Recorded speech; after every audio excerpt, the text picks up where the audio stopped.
Puppy जब हमारे पास पहुंची तो ये बहुत बुरी तरह से तारकोल में लिपटी हुई थी। ये इतने दर्द में थी कि ये बिल्कुल हिल भी नहीं पा रही थी। इसे देख के ऐसे लग रहा था जैसे तारकोल में गिरे हुए इसे कुछ दिन हो चुके हैं, जिस कारण तारकोल सूख के पपड़ी बन गया था। हमने तुरंत इसका ट्रीटमेंट स्टार्ट कर दिया। ध्यान से देखने पर यह समझ में आया कि तारकोल सिर्फ उसके बालों पे नहीं, उसकी खाल तक जा चिपका था और उसको निकालने के लिए हमें कड़ी मशक्कत करनी पड़ेगी। इसकी आंखों में उसका दर्द साफ झलक रहा था, लेकिन फिर भी ये बहुत ज्यादा शांत थी। अब जानवर क्या और इंसान क्या, मैंने देखा है कि अक्सर जो सबसे ज्यादा झेल रहे होते हैं ना, वो सबसे ज्यादा चुप होते हैं। हमने सबसे पहले तारकोल की मोटी परत को आराम आराम से कैंची से काटकर हटाया।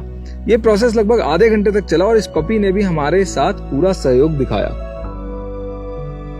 फिर चिपके हुए तारकोल को हटाने के लिए हमने तारपीन का तेल डाला, जिसके कारण इसके शरीर में शायद जलन होने लगी और ये बेचारी भागने की कोशिश करने लगी।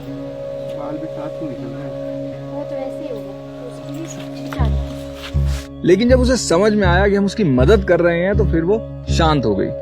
हम लोग बहुत ही धीरे धीरे तारकोल को हटा रहे थे ताकि इस बेचारी को कम से कम तकलीफ हो।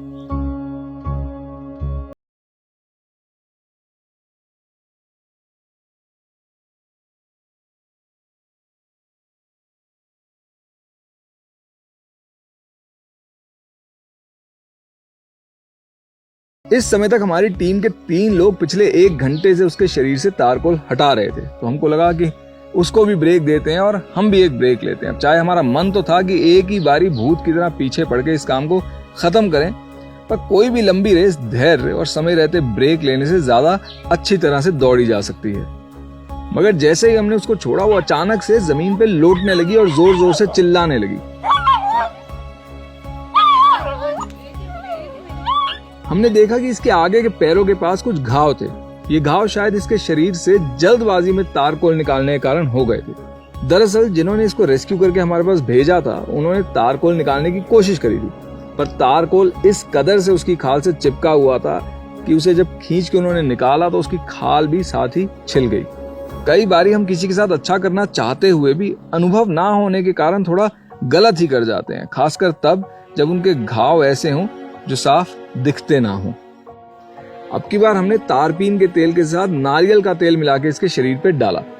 क्योंकि तारपीन का तेल स्किन को जला सकता है, इसलिए कोकोनट ऑयल मिलाने से स्किन की इरिटेशन थोड़ी कम हो गई। हमें उसकी हालत देखकर इतनी दया आ रही थी कि ट्रीटमेंट बीच में रोक रोक कर हम उसे खाना देने की भी कोशिश करते थे, पर वो इतने दर्द में थी कि वो अपनी भूख भी भूल गई थी।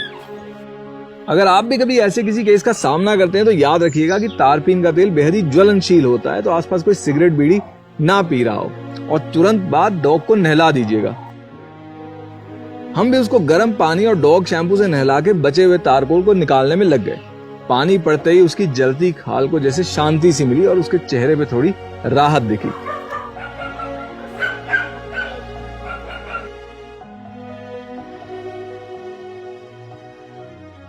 करीबन 2 घंटे के बाद हमने उसके बालों पे चिपका हुआ ऊपरी तारकोल पूरी तरह से निकाल दिया था।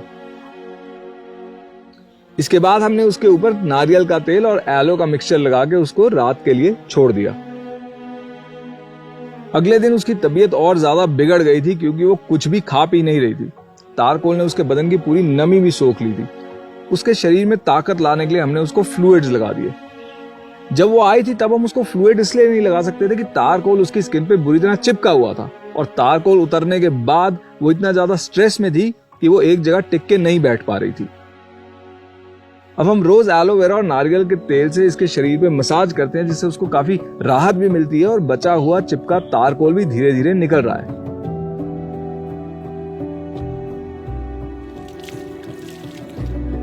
हमने इसका नाम तारा रखा है क्योंकि ये बिल्कुल वैसे चमक रही है जैसे रात होने के बाद कोई तारा। अब तारा काफी हद तक ठीक हो चुकी है और लगभग 1 महीने में इसके नए बाल भी आ जाएंगे।